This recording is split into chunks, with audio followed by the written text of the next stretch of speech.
नमस्कार, हमारे YouTube channel Hindu तीर्थ स्थल में आपका स्वागत है। आदरणीय दर्शकों, मैं आलोक तिवारी आपका अपने इस चैनल पर स्वागत करता हूं और इस समय हमारे चैनल के माध्यम से आपके सामने हिंदुओं के पावन 7 पुरियों अर्थात सप्तपुरियों की जानकारी लेकर के एक विशेष श्रृंखला प्रस्तुत की जा रही है। लेकिन वे 7 पुरियां कौन सी हैं? उन 7 पुरियों की अलग अलग जानकारी 7 वीडियो के माध्यम से आपके सामने प्रस्तुत की जा रही है। लेकिन वे 7 पुरियां हैं कौन? इन्हें एक श्लोक के माध्यम से इस प्रकार से पंक्तिबद्ध किया गया है। अयोध्या मथुरा माया काशी कांची अवंतिका पुरी द्वारावती चैव सप्तैता मोक्षदायिका। यदि आप इस श्लोक का अर्थ समझें तो इस श्लोक के अनुसार पर अयोध्या, मथुरा, माया अर्थात हरिद्वार, काशी अर्थात वाराणसी, कांचीपुरम, अवंतिका अर्थात उज्जैन, द्वारावती अर्थात द्वारकापुरी, ये 7 मोक्षदायिनी पवित्र नगरियां हैं। इन्हें ही सप्तपुरी कहा जाता है। ये 7 नगर, ये सप्तपुरियां अलग अलग देवी देवताओं से संबंधित हैं। अयोध्या भगवान श्री राम से संबंधित है, मथुरा और द्वारिका भगवान श्री कृष्ण से संबंधित है, वाराणसी और उज्जैन भगवान भोलेनाथ से संबंधित हैं, हरिद्वार माता गंगा एवं विष्णु जी से संबंधित हैं, कांचीपुरम माता पार्वती से संबंधित हैं। सप्तपुरियों की श्रृंखला में आज हम आपके सामने मथुरा के बारे में संपूर्ण जानकारी लेकर के प्रस्तुत हुए हैं। लेकिन इस वीडियो में आगे बढ़ने से पहले आपको एक बात बता देना चाहते हैं कि हमारा दूसरा चैनल भी है जिसका नाम है आलोक तिवारी एस्ट्रोलॉजर। उस चैनल का लिंक इस वीडियो के डिस्क्रिप्शन बॉक्स पर उपलब्ध है। आप उस चैनल पर जाकर के ज्योतिष एवं अध्यात्म की संपूर्ण जानकारी प्राप्त कर सकते हैं। आइए अब इस वीडियो को प्रारंभ करते हैं। आदरणीय दर्शकों, मथुरा भगवान श्री कृष्ण की जन्मस्थली और भारत की प्राचीन धार्मिक नगरी है। हालांकि उत्खनन द्वारा प्राप्त इस नगर का साक्ष्य कुषाण कालीन है। पौराणिक कथा के अनुसार पर सूरसेन देश की यहां पर राजधानी हुआ करती थी। मथुरा कहां स्थित है? मथुरा भूमंडल में दक्षिण एशिया स्थित भारत भूमि में उत्तर प्रदेश प्रांत में हिमालय और विंध्याचल के मध्य यमुना नदी के तट पर बसा एक अत्यंत प्राचीन धार्मिक नगर है।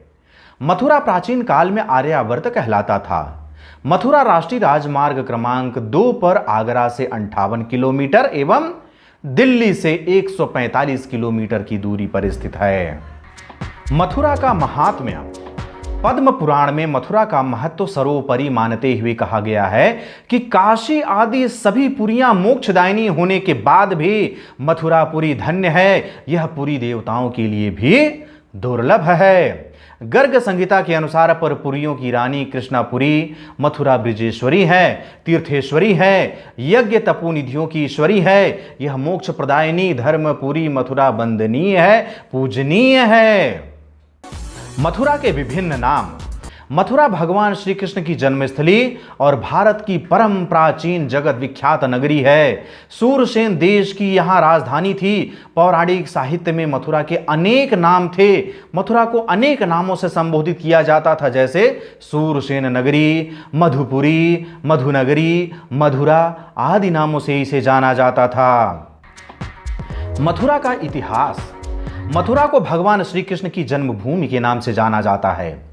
मथुरा ऐतिहासिक रूप से कुषाण राजवंश द्वारा राजधानी के रूप में विकसित नगर है।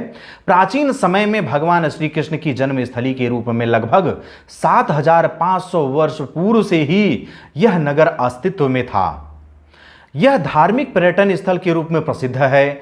मथुरा भारतीय संस्कृति एवं सभ्यता का केंद्र रहा है।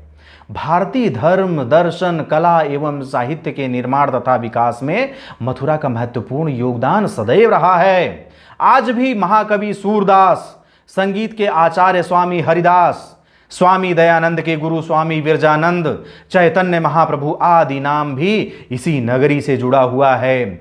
वाल्मीकि रामायण के अनुसार पर मथुरा को मधुदानव द्वारा बसाया गया नगर कहा गया है। बाद में मथुरा को मधुदानव के पुत्र लवणासुर की राजधानी बताई गई है। इस आधार पर मधुपुरी या मथुरा का रामायण काल में बसाया जाना प्रतीत होता है। रामायण में भी इस नगरी की समृद्धि का वर्णन प्राप्त होता है। प्राचीन काल से अब तक इस नगर का अस्तित्व अखंडित रूप से चलता आ रहा है। मथुरा के चारों दिशाओं में 4 शिव मंदिर हैं। पूर्व में पिपलेश्वर, दक्षिण में रंगेश्वर, उत्तर में गोकर्णेश्वर और पश्चिम में भूतेश्वर महादेव का मंदिर है। चारों दिशाओं में स्थित होने के कारण भगवान शिव को मथुरा का कोतवाल भी कहा जाता है। मथुरा को आदि 12 भूतेश्वर क्षेत्र के नाम से भी जाना जाता है। भगवान श्री कृष्ण के प्रपौत्र वज्रनाभ ने श्री केशव देव जी की मूर्ति स्थापित की थी, परंतु औरंगजेब उस मंदिर को तुड़वाकर उसके स्थान पर मस्जिद बनवा दिया था।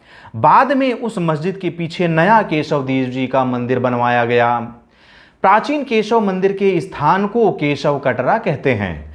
मस्जिद के पीछे पोतरा कुंड के पास भगवान श्री कृष्ण की जन्मभूमि है, जिसमें वसुदेव तथा देवकी की मूर्तियां स्थापित हैं। इस स्थान को मल्लपुरा कहते हैं। इसी स्थान में कंस के चाणूर, मुष्टिक, कूटशल, तोशल आदि प्रसिद्ध मल्ल रहा करते थे। यात्रा, दर्शन एवं पूजन हेतु उचित समय। यदि आप भगवान श्री कृष्ण की नगरी मथुरा में दर्शन एवं यात्रा हेतु आना चाहते हैं तो यहाँ का मौसम पूरे वर्ष भर लगभग सामान्य रहता है। आप यहाँ कभी भी किसी भी मौसम में किसी भी ऋतु में आ सकते हैं।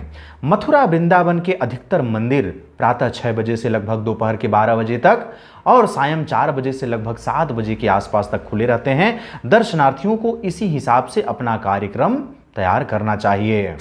मथुरा के दर्शनीय स्थल। मथुरा के अंदर के दर्शनीय स्थल।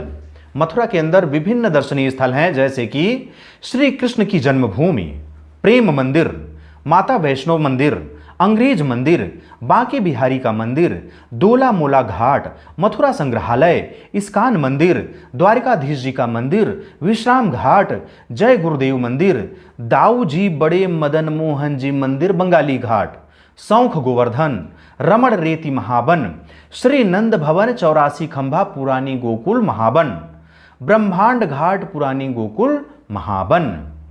मथुरा से वृंदावन की ओर के दर्शनीय स्थल। बांके बिहारी मंदिर, श्री गरुड़ गोविंद मंदिर, षडांग वन छटीकरा, शांति कुंज, बिड़ला मंदिर, राधा बल्लभ मंदिर। मथुरा से गोकुल मार्ग के दर्शनीय स्थल। ठकुरानी घाट, नवनीत प्रिय जी का मंदिर, रमण रेती, 84 खंबा, बलदेव, ब्रह्मांड घाट महावन, चिंताहरण महादेव महावन। मथुरा से गोवर्धन मार्ग के दर्शनीय स्थल। गोवर्धन, जतिपुरा, बरसाना, नंदगांव, कामवन, लोहवन, कोकिलावन। इसके अलावा यमुना में नौका विहार और प्रातः काल तथा सायंकाल में विश्राम घाट पर होने वाली यमुना जी की आरती दर्शनीय एवं मनमोहक है। मथुरा की परिक्रमा। प्रत्येक एकादशी और अक्षय नवमी को मथुरा की परिक्रमा होती है। देवशयनी और देव उठनी एकादशी को मथुरा, गरुड़ गोविंद, वृंदावन की एक साथ परिक्रमा की जाती है। यह परिक्रमा 21 कोसी या 3 वन की परिक्रमा भी कही जाती है। वैशाख शुक्ल पूर्णिमा को रात्रि में परिक्रमा की जाती है, जिसे वन विहार की परिक्रमा कहा जाता है। आवागमन के साधन। यदि आप भगवान श्री कृष्ण की जन्मस्थली मथुरा नगरी में दर्शन हेतु आना चाहते हैं तो यहां तक विभिन्न साधनों के माध्यम से बहुत ही आसानी से पहुंच सकते हैं। यदि निकटवर्ती रेलवे स्टेशन की बात करें तो मथुरा रेलवे स्टेशन, जो कि मथुरा में ही स्थित है। निकटवर्ती हवाई अड्डे की बात करें तो पंडित दीनदयाल एयरपोर्ट आगरा, जो कि मथुरा से मात्र 65 किलोमीटर की दूरी पर स्थित है। इंदिरा गांधी इंटरनेशनल एयरपोर्ट नई दिल्ली, जो कि मथुरा से 169 किलोमीटर की दूरी पर स्थित है। मथुरा सड़क एवं रेल मार्ग से संपूर्ण भारतवर्ष से बहुत अच्छी तरह से जुड़ा हुआ है। आप यहां तक रेल, बस अथवा कार के माध्यम से बहुत ही आसानी से पहुंच सकते हैं और यहां के दर्शनीय स्थलों का दर्शन लाभ प्राप्त कर सकते हैं। अब मुझे आगे दीजिए, मिलते हैं अगले वीडियो पर अगली पुरी अर्थात हरिद्वार के बारे में संपूर्ण जानकारी लेकर के। तब तक के लिए जय हिंद, जय भारत, जय श्री कृष्णा, जय जय गुरुदेव।